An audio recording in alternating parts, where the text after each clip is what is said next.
usia tidak membatasi kita untuk terus menimba ilmu.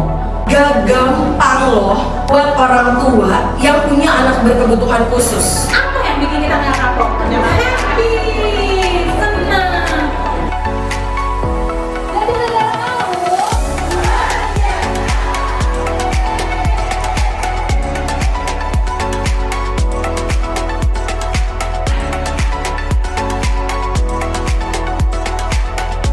Jadi negara kamu. Dengan bahan-bahan seadanya kita bisa membangun dunia. Mas dalam satu keluarga saja beda. Ada boneka, dia kasih satu topi. Membangun kualitas keluarga itu dimulai dari keluarga itu sendiri. Kalau kau suka hati bilang hore.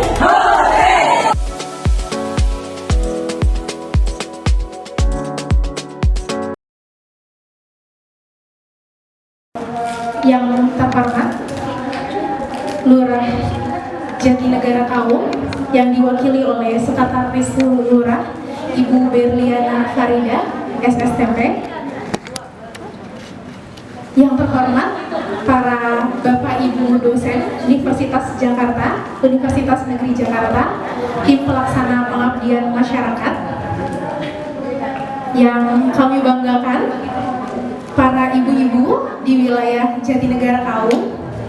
Sebelum memulai kegiatan hari ini, kita akan membuka dengan nyanyi lagu bersama, penyanyian lagu Indonesia Raya. Kepada Bapak Ibu dipersilakan untuk berdiri. Indonesia, tanah airku, tanah tumpah darahku. Di sanalah aku berdiri, jadi pandu ibuku. Indonesia, kebangsaanku, bangsa dan tanah airku. Kita akan melakukan sambutan yang pertama ada sambutan perwakilan tim pelaksana. Kepada Bapak Marja MPD dipersilakan. Assalamualaikum warahmatullahi wabarakatuh. Alhamdulillah, syukurillah, salatu wassalamu ala rasulillah Sayyidina wa maulana Muhammad ibn Abdillah, la hawla wa la quwwata illa billah. Selamat siang Bapak dan Ibu sekalian. Selamat siang Bu Berli. Alhamdulillah pada kesempatan hari ini kami dari tim dosen program studi pendidikan khusus atau pendidikan luar biasa UNJ kembali hadir di tengah-tengah ibu-ibu semua dalam acara pengabdian masyarakat, berbagi ilmu antara kami di dunia kampus dengan ibu-ibu semua di lapangan.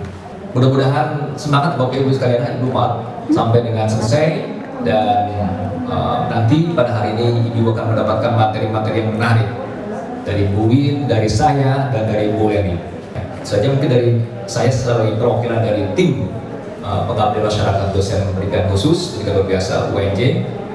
Selamat mengikuti Bapak dan Ibu, terutama Ibu semua. Mudah-mudahan semangat mencatat dan ditanyakan kepada kami, insyaallah akan kami jawab. Terima kasih. Selamat sore. Assalamualaikum warahmatullahi wabarakatuh. Terima kasih kepada Bapak Marja MPD mewakili perwakilan tim pelaksana pengabdian masyarakat.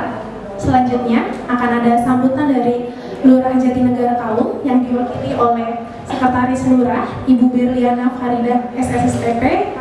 Kepada Ibu kami persilakan. Assalamualaikum warahmatullahi wabarakatuh. Selamat siang, salam sejahtera bagi kita semua.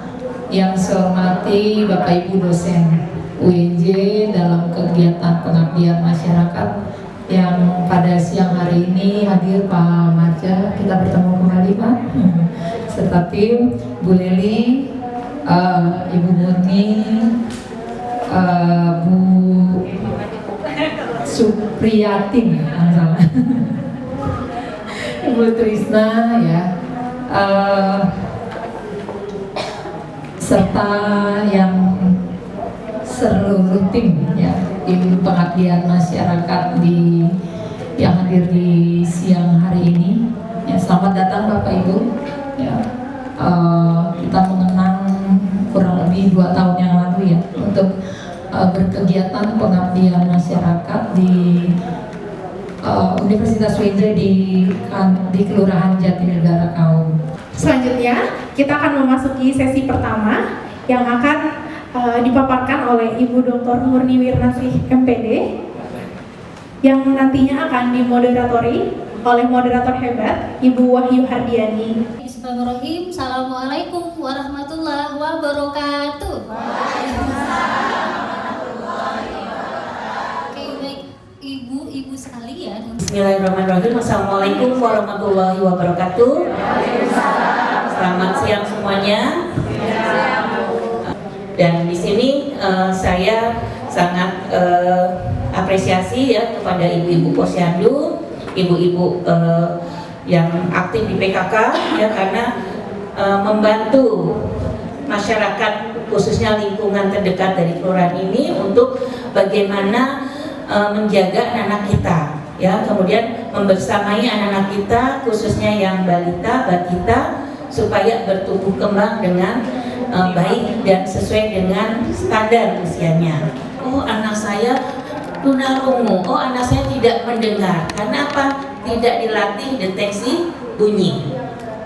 Ya, deteksi bunyi itu tidak mahal karena alat-alatnya ada di sekitar kita sendiri.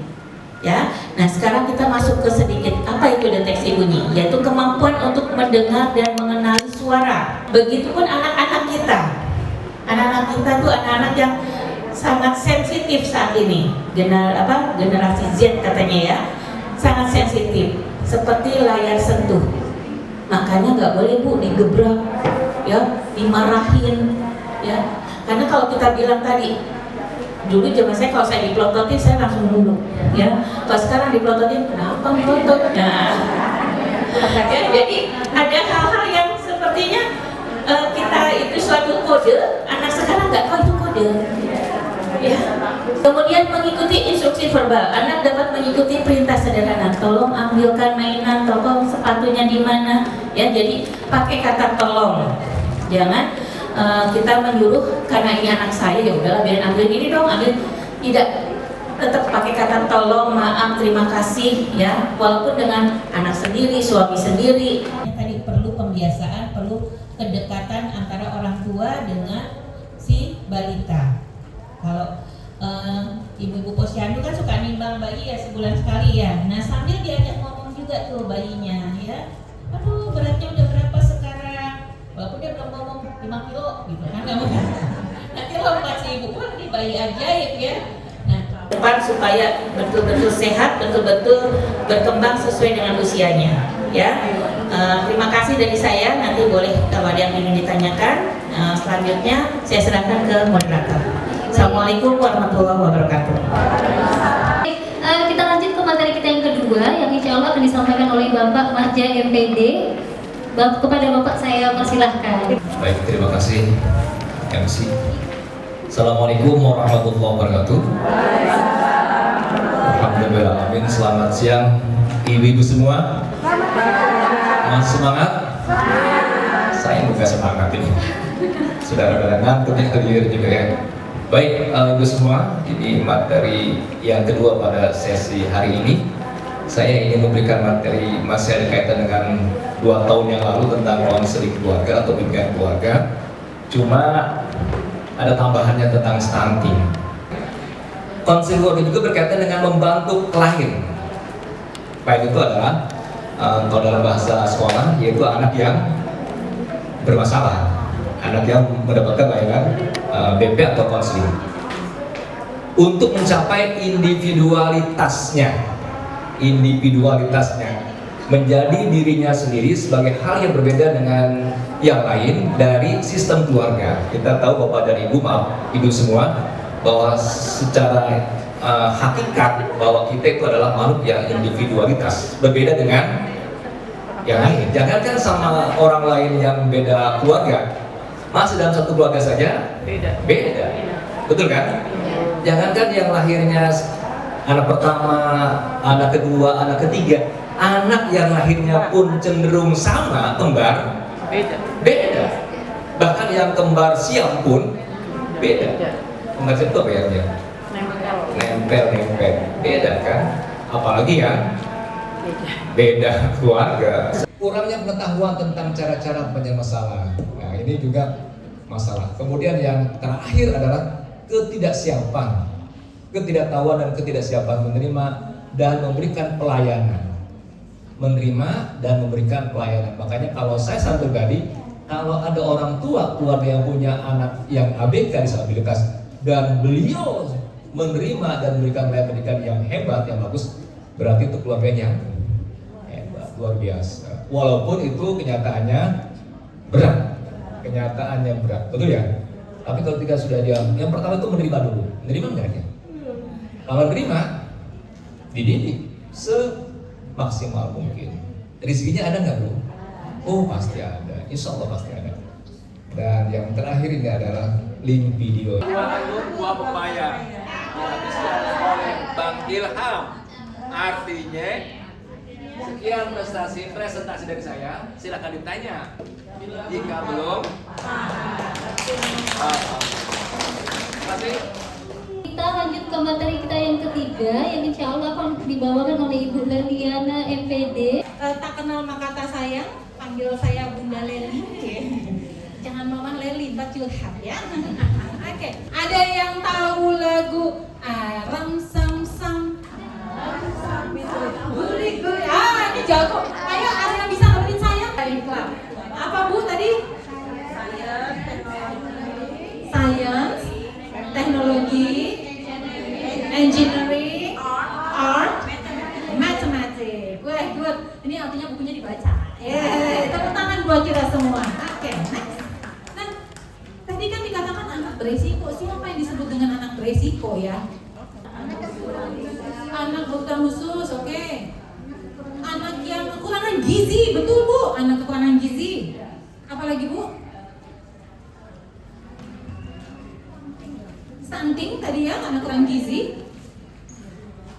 Anak yang hidup di dalam lingkungan keluarga yang broken home gitu ya, atau kemudian dengan kondisi ekonomi yang terbatas gitu ya. Yang berikutnya, gimana stimulasinya? Yang paling penting adalah bagaimana kita memberikan sesuatu atas inisiatif anak itu. Kita bisa menyediakan barangnya, silakan dia mainnya mau kayak gimana.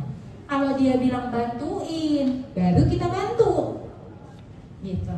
Jangan kemudian gini nih, kita langsung ngasih. Kalau kita langsung ngasih, itu dia nggak akan belajar. Kenapa sih harus STEM? Yang paling pertama dan utama adalah keterampilan kognitif. Ya, ketika kita memberikan stimulasi STEM, itu kita memberikan kemampuan pemecahan masalah, berpikir kritis dan juga logis, menalar logis. Terakhir adalah menumbuhkan kecintaan terhadap belajar. Menumbuhkan kecintaan terhadap belajar bukan melalui les, bukan juga melalui belajar dengan di depan meja, pakai meja duduk tenang, enggak gitu. Tapi meningkatkan minat belajar dengan kita memberikan stimulasi yang sederhana tapi bermakna buat dia. Itu saja mungkin yang bisa saya sampaikan di sesi sore hari ini terkait dengan STEM. Terima kasih banyak. Saya serahkan kembali kepada Mbak Moderator. Silakan. Baik, terima kasih banyak Ibu Leliana MPD. Itu perlu diwaspadai. Nah, yang saya pertanyakan begini Bu, adakah lebih spesifik lagi atau lebih detail lagi itu untuk anak usia berapa? Misalkan newborn atau mungkin usia 1 bulan atau 2 bulan atau dan seterusnya. Kemudian apakah setiap sesuatu yang jatuh kemudian anak tidak merespon itu berbahaya? Seperti itu. Nah, itu adakah batasan usia Bu? Karena untuk anak yang balita terutama anak usia 1 sampai 2 tahun itu kan dilarang untuk screen time. Nah, adakah tontonan yang bisa digunakan atau bisa diperbolehkan untuk anak-anak di usia yang masih rawan tadi? Nah, stimulasi apa yang harus saya lakukan dengan pendekatan STEM tadi terhadap anak usia 2 tahun? Terima kasih. kasih Bu. Assalamualaikum warahmatullahi wabarakatuh. Yang pertama adalah usia berapa sih anak itu bisa dilakukan deteksi. Dari 0 sampai 3 bulan itu usia yang paling penting untuk kita tahu apakah perkembangan motorik ya, khususnya penglihatan, pendengaran itu berfungsi dengan baik atau tidak. Kemudian kalau dia dalam kondisi tidur nyenyak ya, bisa jadi dia hanya kaget tapi tidak merespon. Kagetnya itu berarti dia mendengar sesuatu ya. Tapi kalau misalnya apakah sesuatu yang jatuh itu harus direspon terus? Tidak juga. Dalam keadaan sadar biasanya anak cuma ngelihat gitu, oh itu jatuh gitu ya. Artinya dia tahu ada benda yang di sekitar kita itu bergerak atau jatuh atau apa ya. Artinya dari 0 ya Bu, dari dia baru lahir sampai 3 bulan itu kita harus sering. Karena apa? Itu kalau terlambat ya bahaya. Bahayanya apa? Nyesal nanti kita. Kok udah sampai sekian desibel, 120 desibel gitu, parah sekali. Nah, latihan-latihan tadi yang sederhana, misalnya tadi, walau sebenarnya lebih bagus dalam keadaan dia sadar, bukan tidur ya, lagi melek, lagi ngeliat-liat. Nah, kita bisa mainin apa kerencengan atau petik jari ya, dia ngikutin nggak? Atau tadi benda-benda yang berwarna ya, itu untuk penglihatan.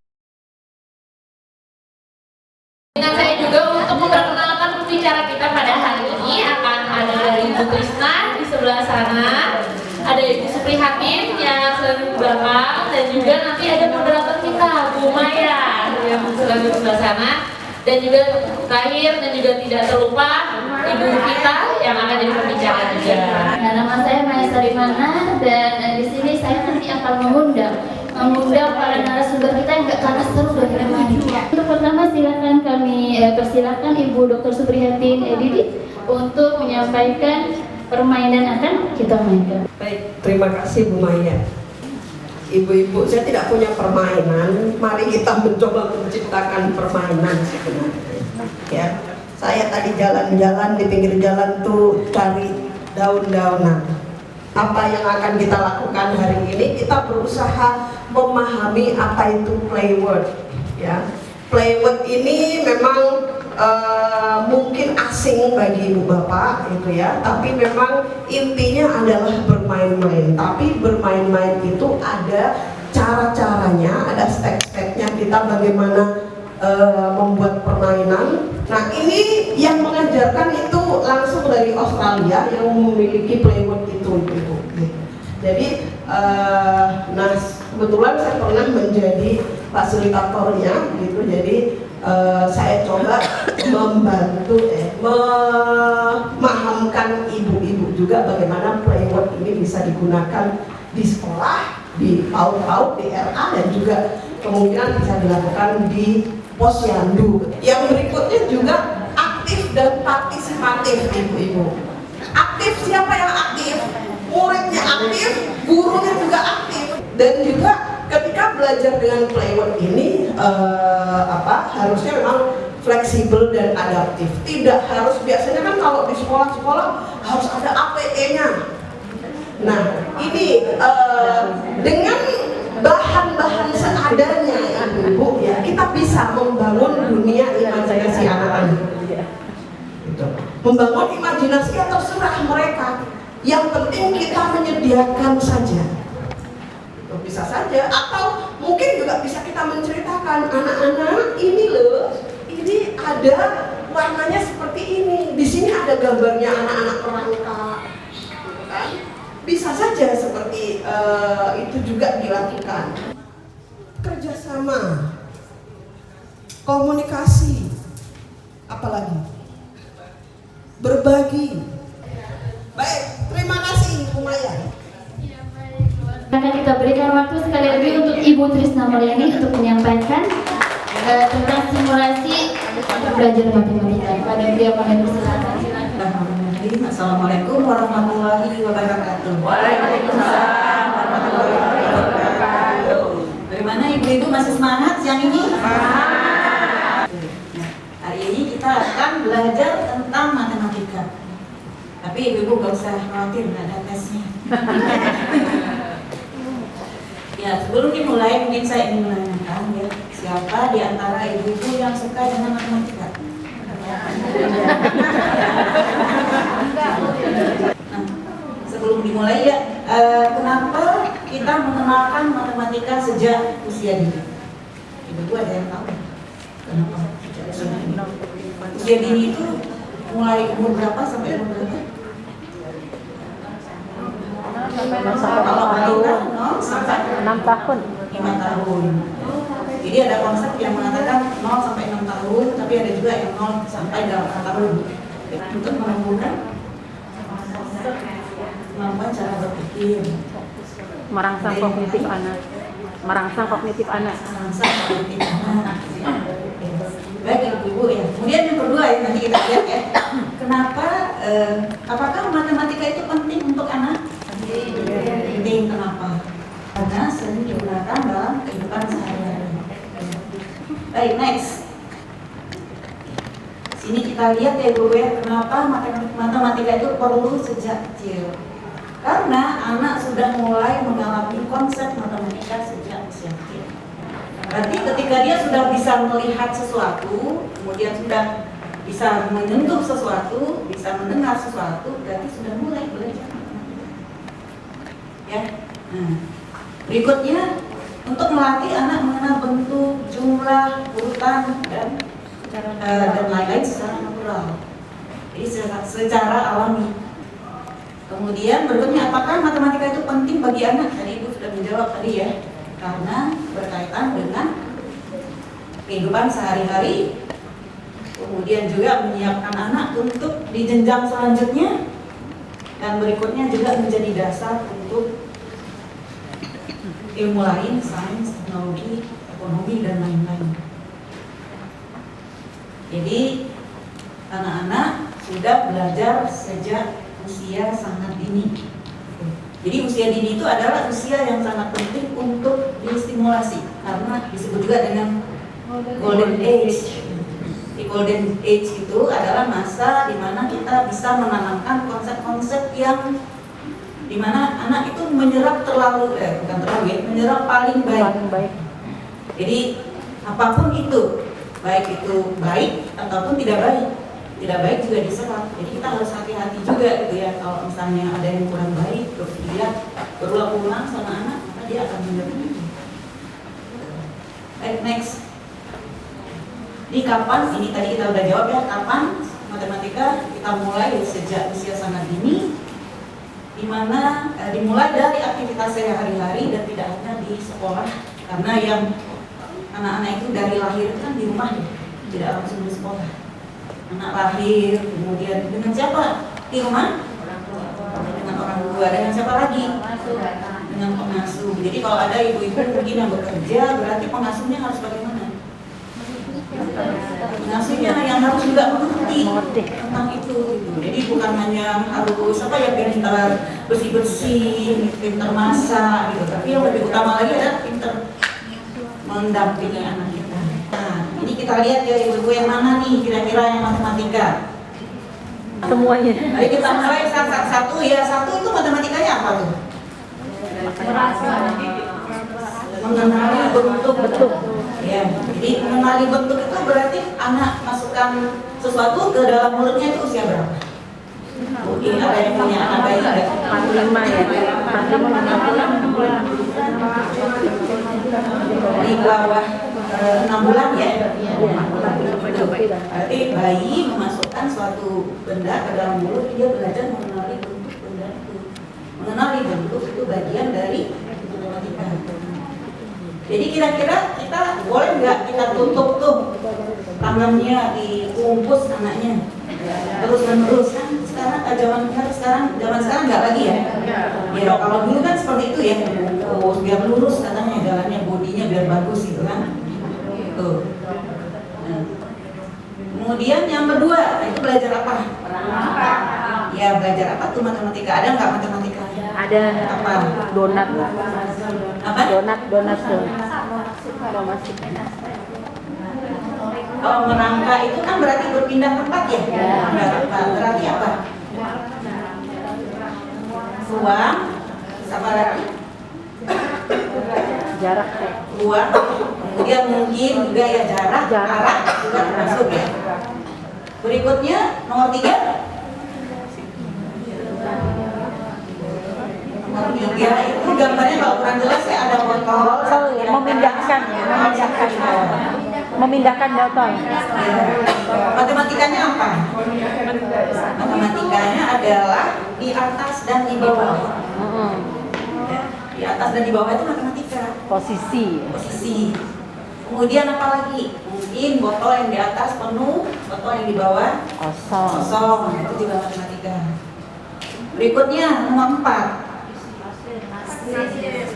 Apa tuh? Bermain pasir. Matematikanya apa tuh? Mengukur, ya mengukur dengan kolom. Nah, nomor 5. Apa tuh? Menyusun. Matematikanya apa tuh? Menyusun. Ada yang lain? Menghitung. Menghitung paling awal ya ibu-ibu ya, kita namanya memberi dia topi 1. Itu di bawah apa tuh? Topi apa tas ya? Berarti next. Berarti kesimpulan dari yang gambar-gambar kita tadi itu adalah bahwa kegiatan sehari-hari itu banyak unsur matematikanya. Jadi apa tugas ibu-ibu di sini? Mendampingi, memfasilitasi. Kalau ibu-ibu mendampingi tapi nggak ada yang pegangnya, bisa nggak? Nggak ada. Bisa ada yang terus anaknya mau ngapain? Nggak ada apa-apa. Berarti harus disediakan sesuatu.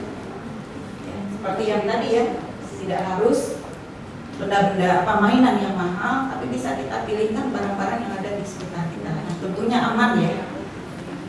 Nah, jadi bagaimana anak belajar matematika? Tadi juga kalau tidak salah tadi Bu Sudatin tadi sudah menjelaskan ya, melalui bermain yang bermakna ya, melalui pengalaman yang nyata dan menggunakan benda-benda yang konkret.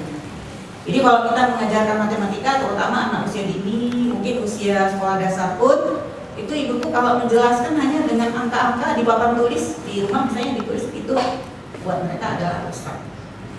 Misalnya 2 tambah 2. Misalnya kalau baru belajar ya, ditulisin angka itu adalah abstrak. Bagaimana cara menjelaskan ke anak kalau 2 tambah 2? Pakai benda konkret. Susah nggak pakai benda konkret? Susah ya. Kemudian belajarnya juga harus secara bertahap. Kalau hari ini misalnya 1 tambah 1 atau 1 tambah 2, ya udah jangan langsung banyak. Itu jadi harus bertahap, mulai dari yang mungkin kita perkirakan anak kita bisa seperti apa mampunya ya. Jadi jangan kita paksakan anak-anak kita untuk belajar sesuatu yang terlalu banyak ya, dan di luar misalnya kemampuan dia. Kemudian suasana menyenangkan ya, tadi sudah dibahas oleh Bu Supriyatin juga ya. Kemudian butuh pendampingan. Butuh pendampingan ibu-ibu ya, karena misalnya ketika anak kita misalnya ini kue saya, misalnya gitu ya, kamu punya kue berapa? Nah, itu namanya merespon. Next. Kemudian menghitung ya, menghitung itu ada 2. Nah ini kayaknya ibu-ibu biasanya ibu-ibu menganggapnya penting ya. Kadang-kadang anaknya dileskan calistung, ya nggak? Ya, benar kan ya? Ada nggak ibu-ibu di sini siapa yang les calistung anaknya? Sekarang masih ada nggak ya? Les calistung masih ya? Kenapa kira-kira les calistung? Supaya pintar ya. Tapi kenapa nggak ibunya aja?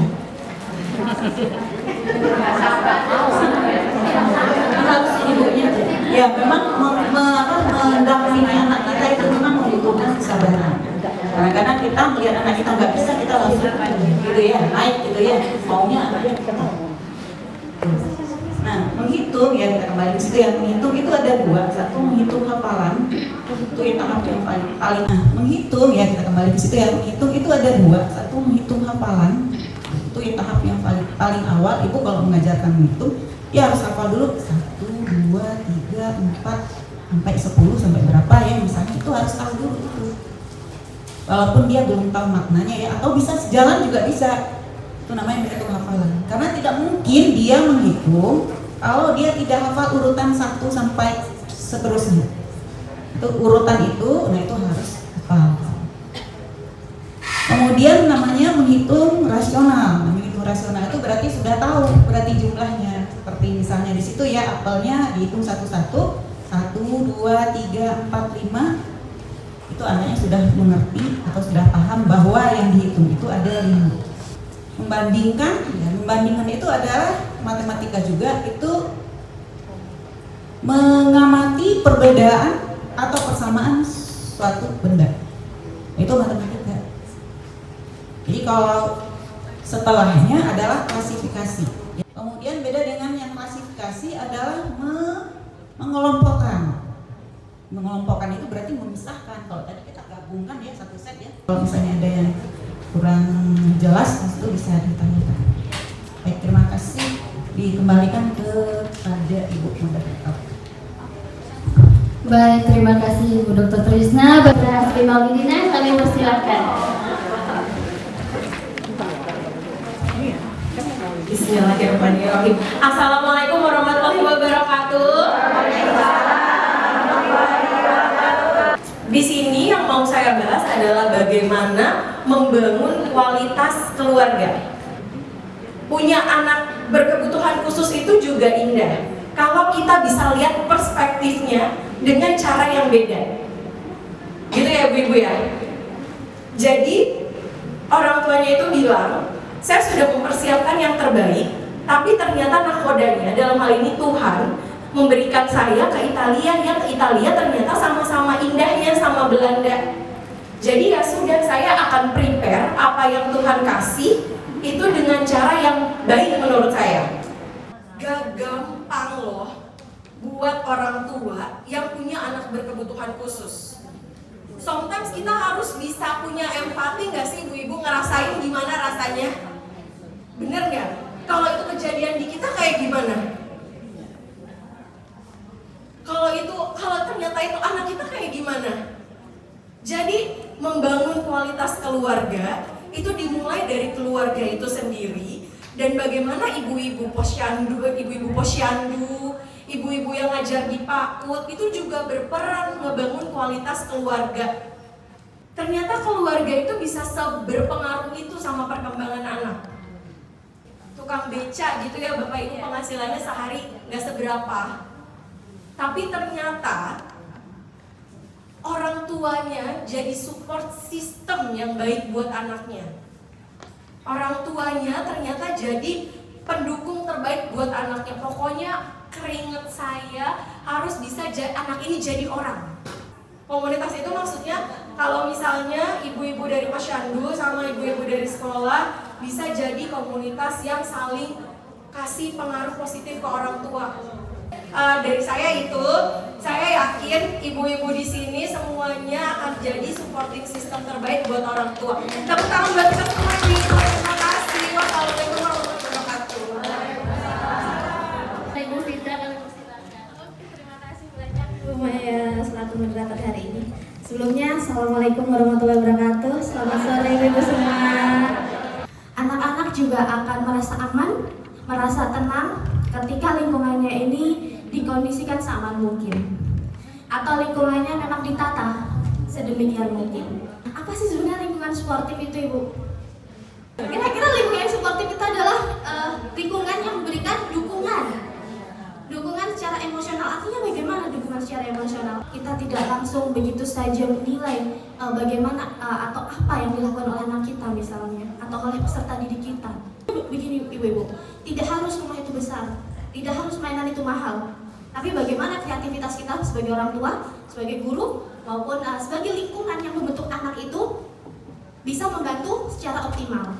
Nah, ciri-ciri lingkungan sportif itu sendiri apa saja?